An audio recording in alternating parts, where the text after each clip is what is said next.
Yo, what's up guys, more Mads here, back with another tutorial video. In today's tutorial, I'm going to show you how you add a Nightbot to your streams.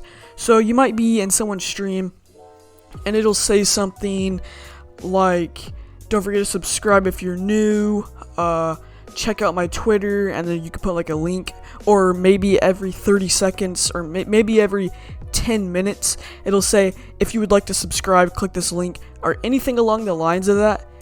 This is basically how you do it. So basically you just look up Nightbot and then you filter channel. Make sure you go to the one with at least 2 million subs. It'll probably grow after this video, maybe not though. And just make sure it has the verified on it, and basically you just copy the link of the channel, and then you just go to your channel dashboard and then click settings and then community. And then basically you go to your moderators. You have to make Nightbot a moderator in order for it to work.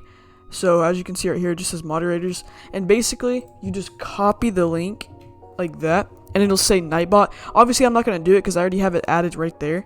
And then after you add that, then you just look up Nightbot TV.